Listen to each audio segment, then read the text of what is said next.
Welcome back to our YouTube blog series on Jacques Derrida's Structure, Sign and Play in the Discourse of Human Sciences. In this fourth series, we will explore where and how did this descenting occur. In our previous vlogs, we first covered the history of structuralism before the event or rupture and then delved into Derrida's groundbreaking concept of the rupture, highlighting the absence of a center. Now, we turn our attention to the specifics of this descenting process. Where and how did this descenting occur? The descenting was not initiated by a specific author or text. However, the works where descenting is most prominently featured are those of Friedrich Nietzsche, Sigmund Freud, and Martin Heidegger. How did Nietzsche's works facilitate descenting? Friedrich Nietzsche, a significant German philosopher, criticized the basic assumptions of traditional metaphysics, which he believed restricted human life. He challenged the notion of a transcendent reality beyond the physical world, arguing that absolute truths like God were merely illusions and reflections of human desires. In his work, The Will to Power, Nietzsche also criticized the concept of truth, arguing that it was merely a product of human perception and interpretation. For Nietzsche, truth was always subjective, and he asserted that there was no absolute truth, only interpretations. Nietzsche also criticized the traditional metaphysical framework for segregating the world into opposing concepts such as mind-body and good-evil. He viewed this dualism as life-denying and dismissive of the physical world and human instincts.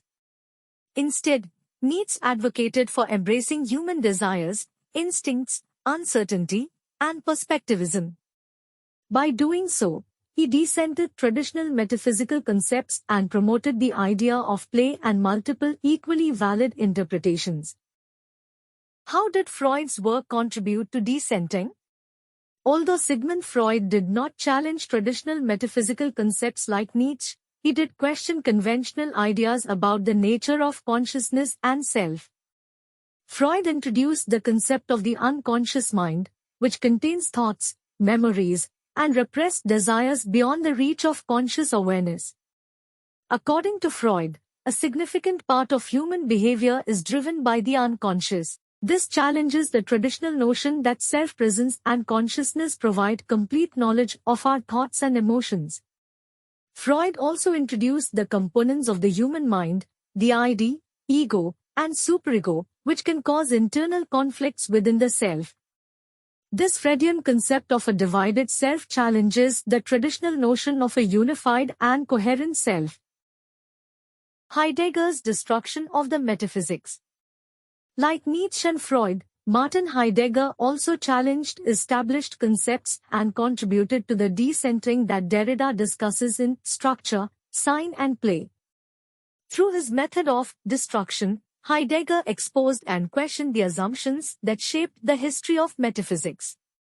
He also criticized the language used in metaphysics for its reliance on abstract concepts and terminology. Decentering in Derrida's Structure, Sign and Play. These discourses by Heidegger, Freud, and Nietzsche enable us to rethink the structurality of the structure. We can now view language and philosophy as unique structures without a stable, absolute center. Traditionally, these systems favor a center as it cements the structure as the absolute truth. However, the insights from these thinkers challenge this notion, revealing that the supposed center is neither fixed nor absolute. In Structure, Sign and Play, Derrida points out that the descenting efforts by the aforementioned authors are trapped in a unique circle. This circle describes the relationship between the history of metaphysics and its destruction. Interestingly, to decenter metaphysics, we must rely on the very concepts of metaphysics. This paradox highlights how attempts to critique and move beyond traditional metaphysical ideas are still entwined with those very ideas. Derrida states, "We have no language, no syntax and no lexicon, which is foreign to this history. We can pronounce not a single destructive proposition which has not already had to slip into the form, the logic, and the implicit postulations of precisely what it seeks to contest." For example, to criticize language, one must use that very same language to convey and communicate the critique. Similarly, since there is no transcendental signified and there is infinite play of signification, the very concept of a sign ceases to exist. Yet, we still use signs to express their rejection. We always require a signifier that refers to a signified or concept. If we erase the difference between a signifier and its signified, the term signifier must be abandoned. This demonstrates the paradoxical nature of deconstruction, where the tools of critique are entangled with the objects of critique. In Structure, Sign and Play, Derrida references the preface of The Raw and the Cooked by Claude Lévi-Strauss. In this preface, Lévi-Strauss attempts to transcend the binaries of sensible, intelligible, and nature culture.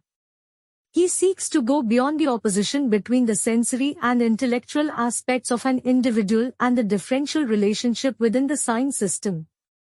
However, Derrida asserts that this is impossible, as one cannot function outside the realm of signs.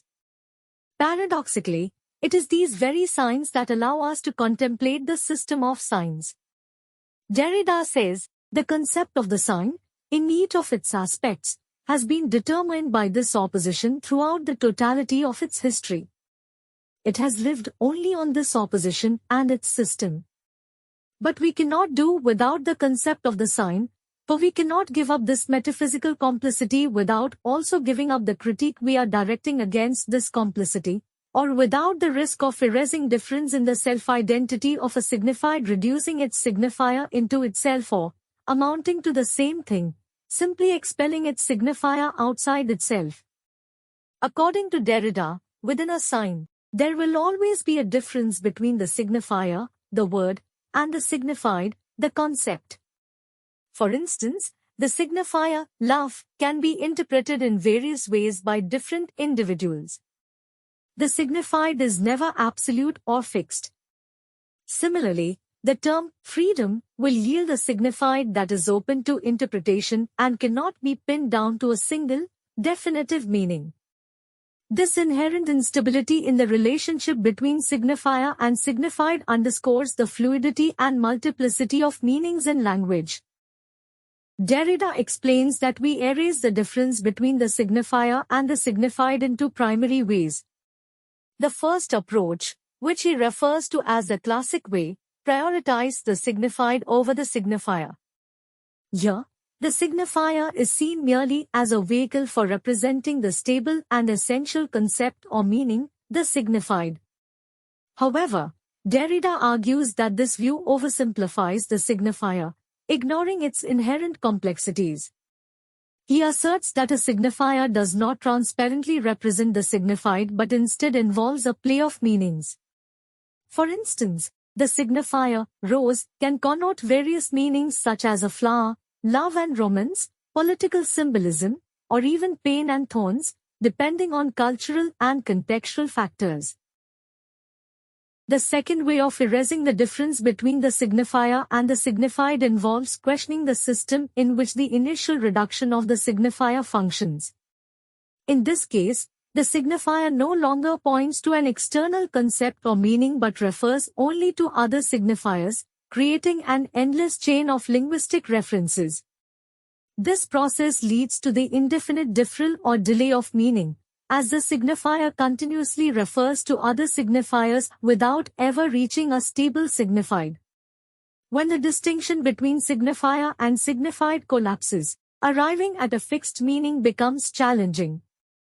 To simplify, let's look at the sentence, roses are red.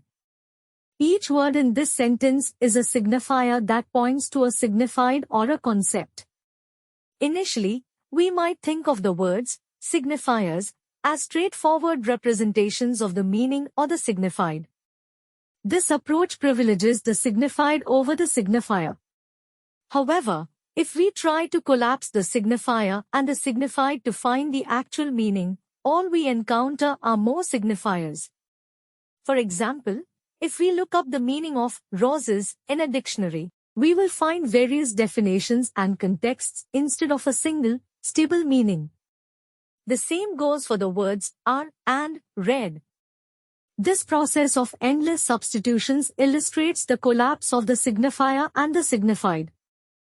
Derrida's structure, sign and play argues that the way we simplify and understand signs is based on binary oppositions present in Western philosophy and linguistics. These oppositions, such as speech-writing, presence-absence, mind-body, signified-signifier, are not natural but constructed within language and thought. Derrida challenges the stability of these oppositions and suggests that they need to be deconstructed. The relationship between binary opposites and the simplification of signs is circular. Binary oppositions such as night-day, mind-body, presence-absence, and signified signifier are constructed within language and thought, creating distinct categories and hierarchical divisions in our minds. This construction facilitates the simplification of complex phenomena by favoring one element over the other. The process of reduction relies on these pre-existing binaries. For instance, the concept of morality relies on the binary of good-bad. Simultaneously, the binaries of good and bad are reinforced by the simplification of the concept of morality. This illustrates how the opposition is systematic with reduction. Derrida and ethnology. Derrida illustrates how human sciences, including ethnology, rely on traditional structural frameworks. Ethnology, the study and comparison of different human cultures, emerged at a time when the descenting of metaphysical structures was beginning. This suggests that even disciplines aimed at understanding cultural diversity are entrenched in the same metaphysical assumptions they seek to analyze. Derrida suggests that ethnology, like other disciplines, is accompanied by discourse and operates within traditional structural frameworks. Despite its efforts to challenge these frameworks, ethnology is a European science that still relies on concepts inherited from its intellectual history, such as identity, rituals, and social structure. Ethnologists are aware of the biases inherent in these concepts, leading to a struggle between describing cultures using conventional concepts and acknowledging the limitations of these established frameworks. Thank you for joining us in this fourth series of our vlog on Jacques Derrida's structure, sign and play in the discourse of human sciences. We've explored where and how the descenting of structures occurred, tracing its roots through the works of Nietzsche, Freud, and Heidegger. Nietzsche challenged traditional metaphysics, critiquing absolute truths and dualistic frameworks. Freud introduced the unconscious mind, questioning the coherence of the self. Heidegger's destruction method exposed the assumptions of metaphysics, further contributing to the descenting. Derrida's concept of descenting reveals the instability and play within structures, showing that meaning is always in flux. In Structure, Sign and Play, Derrida emphasizes that while we critique metaphysical concepts, we remain entangled in them.